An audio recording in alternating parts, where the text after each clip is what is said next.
I just got promoted to doctor. That's pretty cool. Thank you for hosting me. And my husband, Michael, is here. My mom, Charlotte. Where's our friend?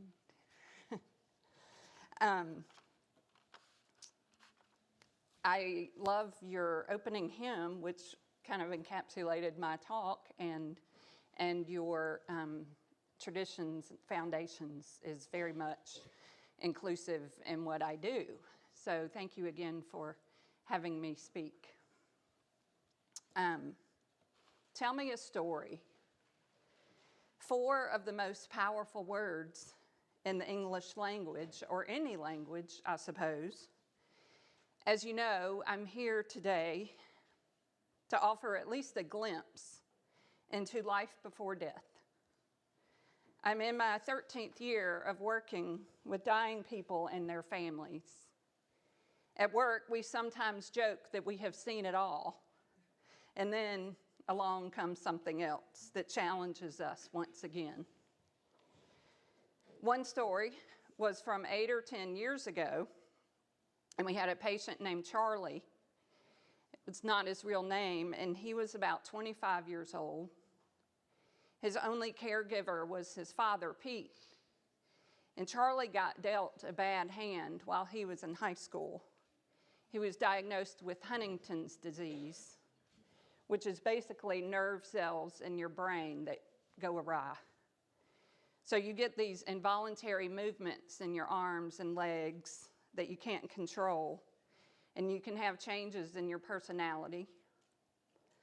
In Charlie's case, he gradually lost the ability to speak. Mostly he lay in bed and slept or watched TV.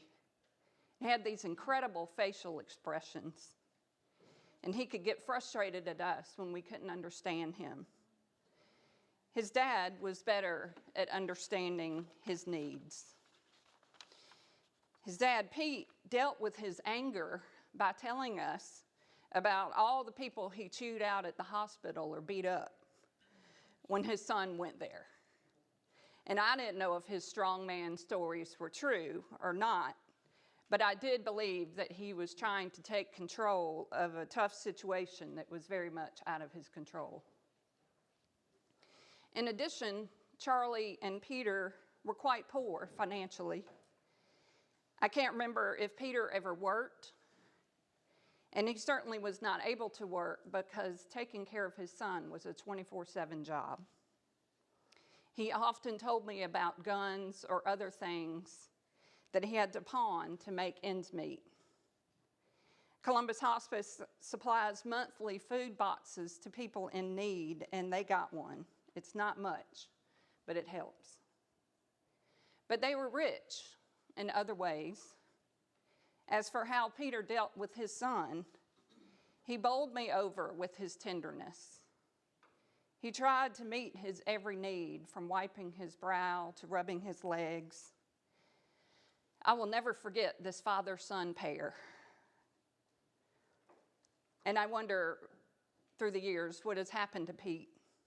He had his own health problems, so I wonder if he's still around. Peter always asked me to pray for a miracle for his son, and I did. Which brings me to the subject of miracles. Usually at the outset of a person's admission to hospice, some patients and families cling to the idea that they will be completely healed in their body from their disease, be it cancer or ALS or Alzheimer's or something else. And I don't try to dissuade them. I don't necessarily encourage it, but I don't dissuade them. That's what they cling to sometimes. Who am I to say? However, over time, their definition of miracle can change. I think, for instance, of another family from our inpatient unit. A woman's husband did not have long to live.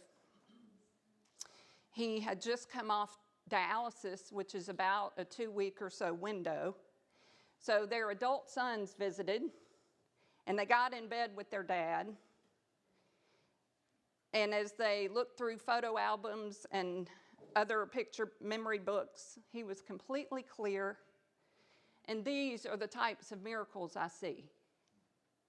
Families gathering around their loved one who can speak loving words like appreciation and thanks and gratitude. So my work as a spiritual counselor or chaplain is a combination of a witness, a fellow traveler, and sometimes pastoral counselor if they need. I'll add in here that I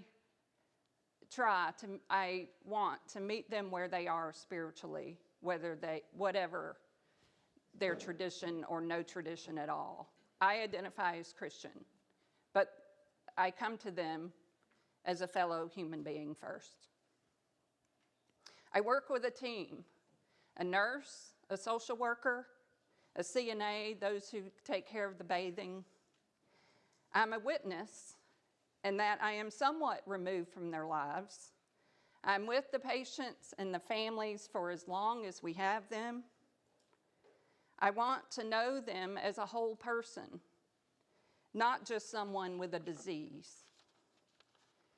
I sometimes say that we are parachuting into people's lives for a brief period, and we do what we can to help them through the intense experience of dying and living life to the very end. As a witness, I am not taking over their family system in any way, but rather seeing how I might fit into it and serve them. Our patients and families have been dancing together for a long time, and I am an outsider who's coming alongside with permission to see how I might help or encourage them. In that regard, I'm a fellow traveler. I have always loved this quote by the late Catholic priest Henry Nouwen. The friend who can be silent with us in a moment of despair or confusion, who can stay with us in an hour of grief and bereavement, who can tolerate not knowing, not curing, not healing, and face with us the reality of our powerlessness, that is the friend who cares. And I also love the wisdom from Quaker writer Parker Palmer. He has experienced a few episodes of disabling depression in his life, and he recalled that the best help he ever got was a friend who came to visit him every week, and the friend simply rubbed his feet. No words, just rubbing his feet.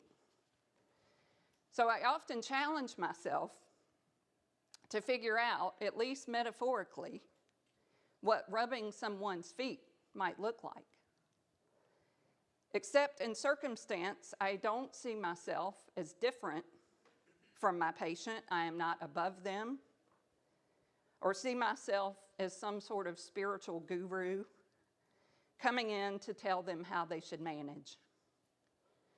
Like everyone else on the planet, I've had some hard knocks myself, so we are connected in our humanity and in life. It's true that I have a certain measure of expertise and training and some insight, but I do not attempt to preach to them.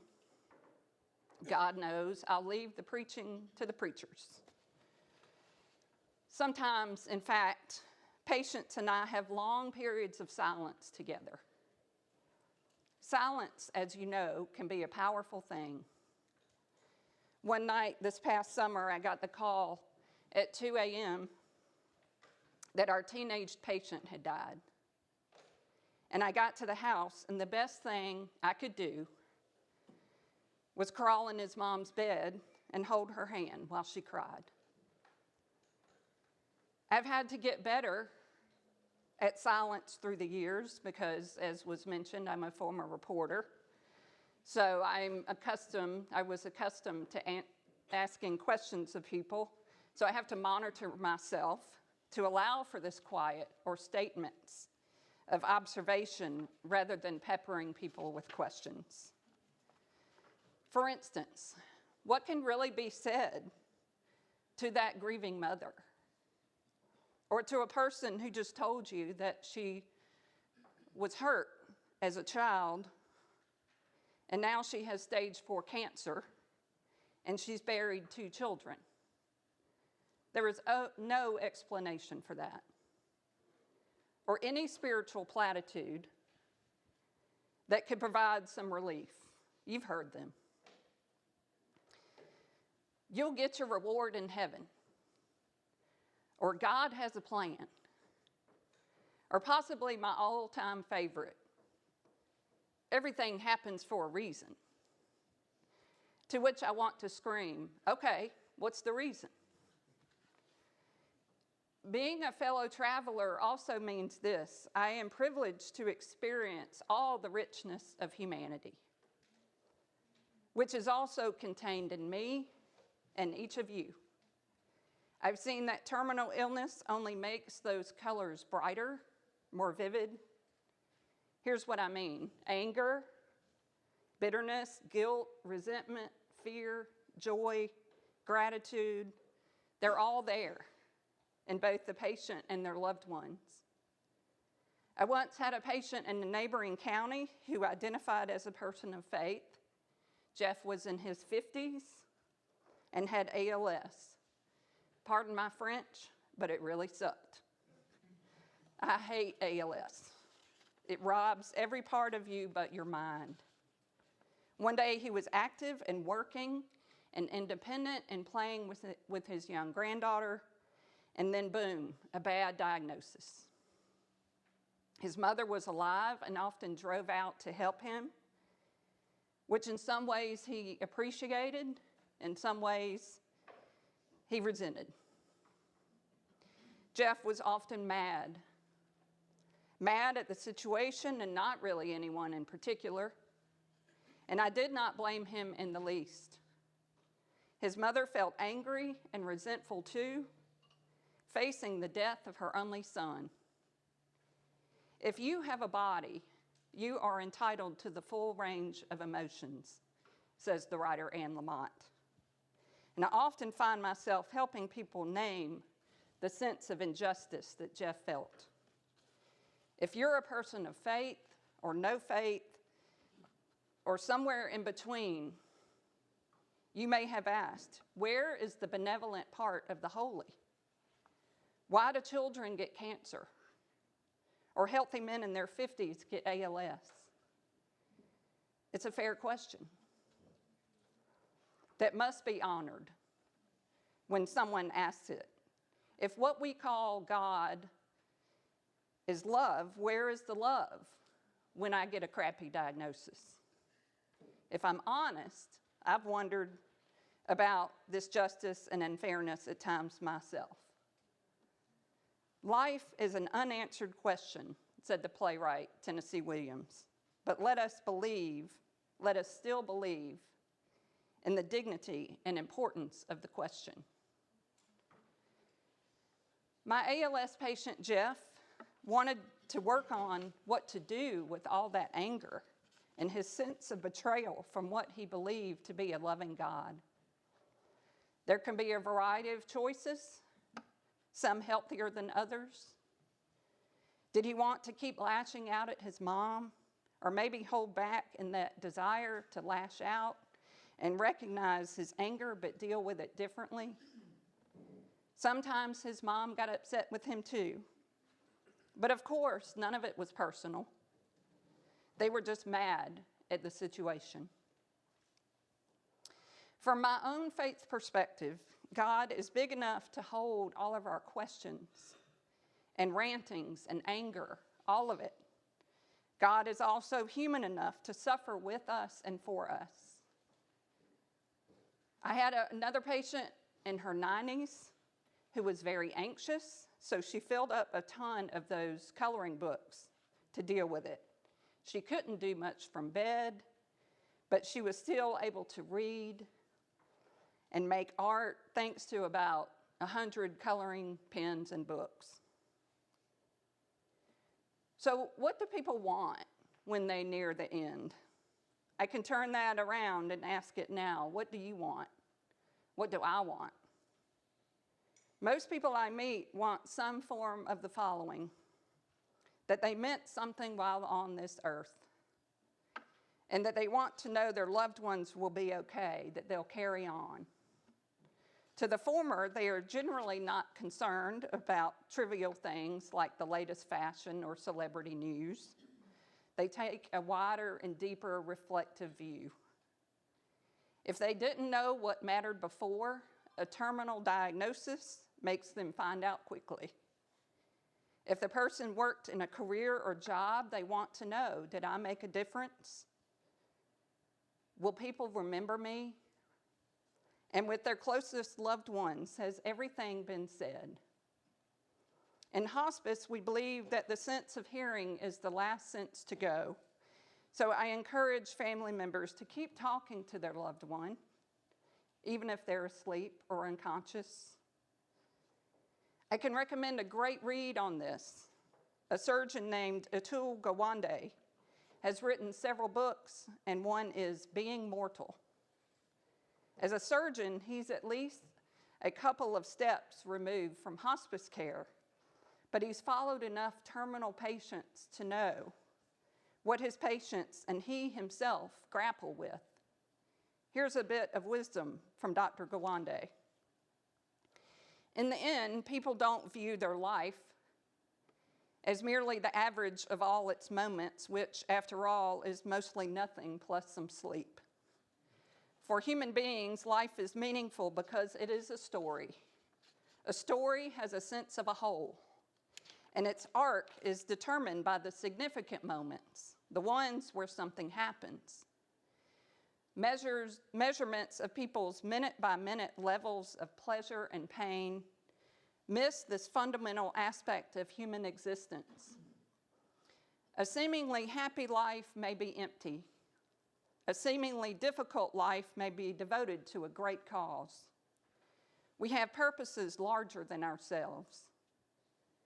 Unlike your experiencing self, which is absorbed in the moment, your remembering self is attempting to recognize not only the peaks of joy and valleys of misery, but also how the story works out as a whole. This is profoundly affected by how things ultimately turn out. Why would a football fan let a few flubbed minutes at the end of the game ruin 3 hours of bliss? Except for maybe that Georgia game the other night. Because a football game is a story. And in stories, endings matter. Yet we also recognize that the experiencing self should not be ignored. The peak and the ending are not the only things that count.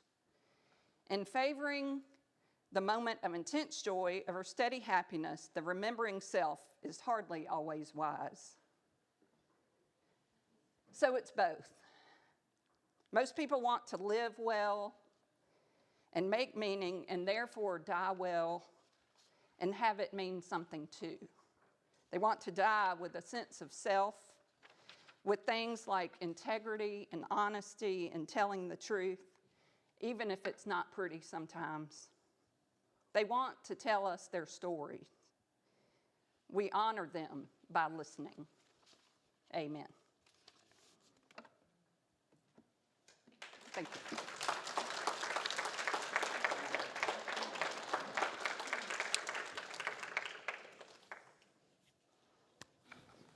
Thank you very much. That was a fantastic presentation. Thank you. Thank you.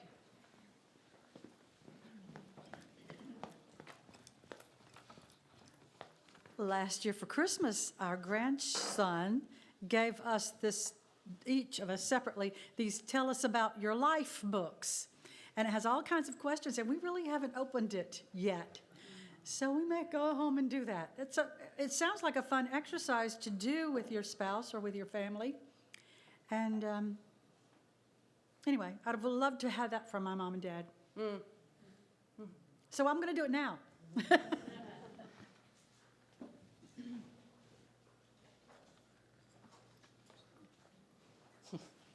My mother has a question. Want me to stand up? My husband, Allison's father, died at hospice, Columbus Hospice, and it was in December, which, you know, it's a very sad time of the year to die, but I knew he was dying long before he went there, and it never was hard for me to go in the building because the building was so cheerful. Don't know if you've been there, but they have many, many sitting rooms, and they were all decorated with a tree. And you go down the hall, there was a madrigal group singing. It was just a beautiful place. And even though it was a sad time, I always felt lifted up when I went there. Thank you.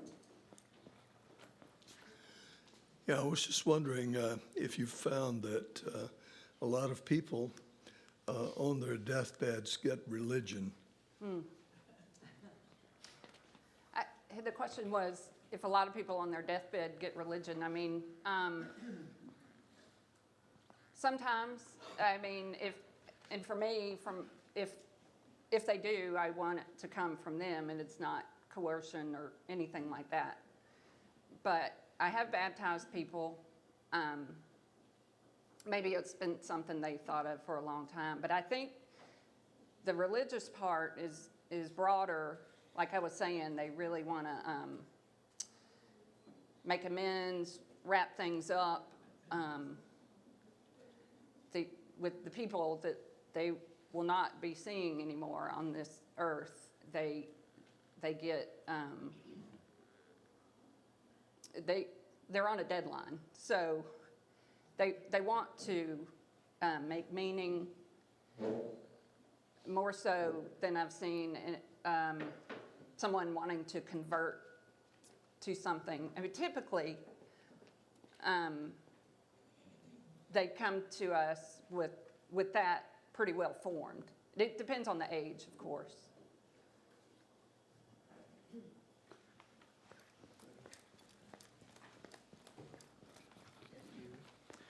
Are most people afraid? Are most people afraid?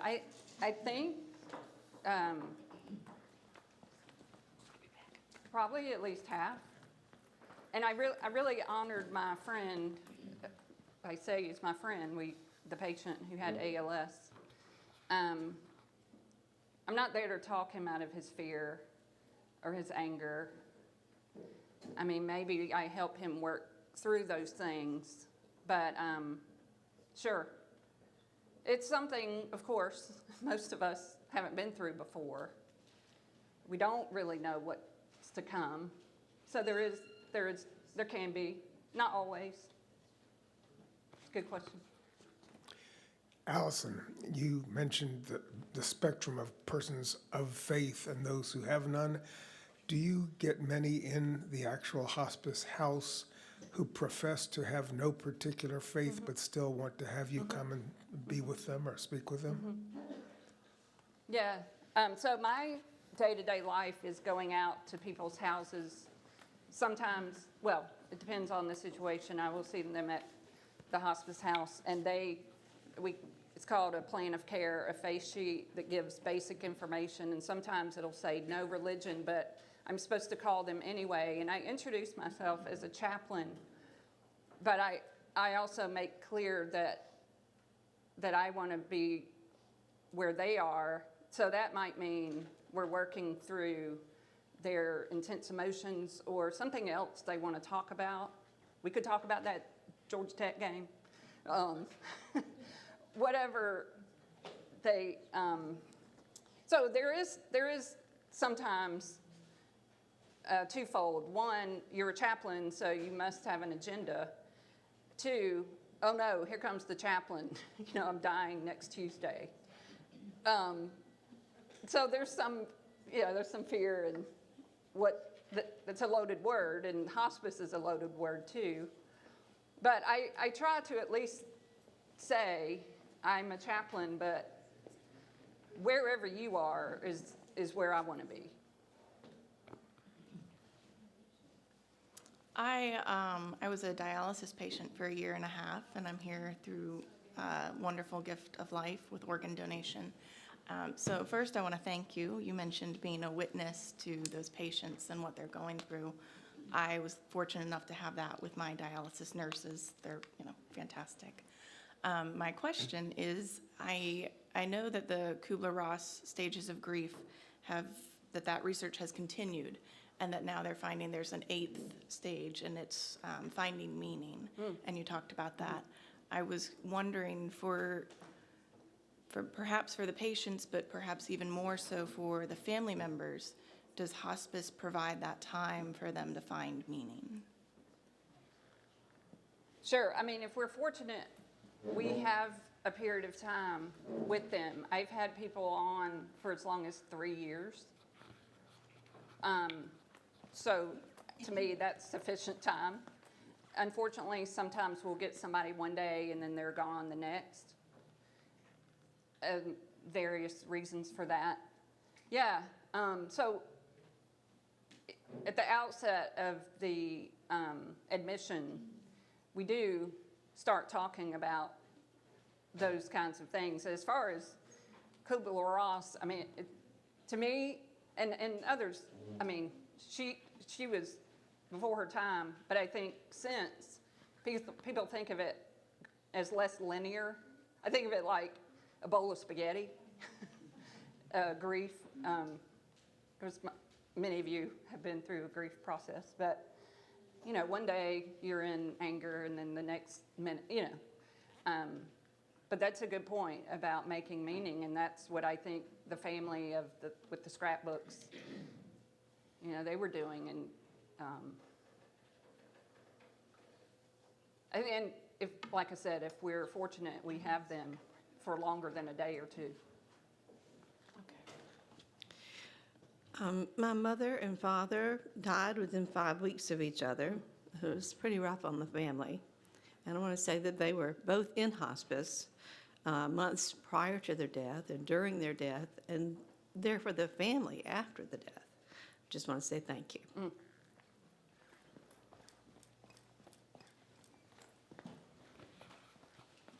We have a member who is under hospice care. What would be the appropriate behavior on our part if we visited that member? First, to find out, to get permission to come. Depending on his or her condition, I generally advise not to overstay welcome. To get a message across, to communicate what you would like. And I mean, depending on what's going on, whether it's in the home setting or the facility, just kind of get in and many are, of course, tired and worried or fearful, and you can pick up on those things. But I think, on the other hand, it is important to go or to send mail. I'm still old-fashioned. I put cards in the mail and tell people what they mean to me. It's that personal connection that means much more, I think, than medicine, pills can do. I mean, I'm not anti-medicine, but that human connection is so key in life and then coming towards someone's death. Okay, one more. As a social worker, the most important thing we learn is start where the patient is at. Start where the patient is at. Yes. Yeah.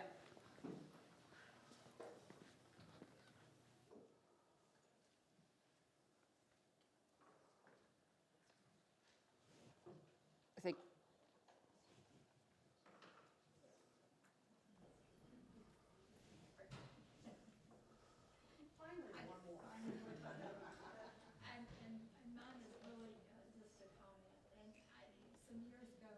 volunteer work at a hospice, And my very favorite thing to do was to go into one of the rooms or one of the home visits where the patient was still alert. And we would just start, I would ask them about their life. You know, where did you live? Where were you born? You'd start there, and before you knew it, I mean, so many tales. I got to enjoy, and they got to tell their stories again, and I got to hear them. It was just, that That's was so important. my very favorite experience there. Yeah, they want to be validated and heard, like anybody else. Thank you.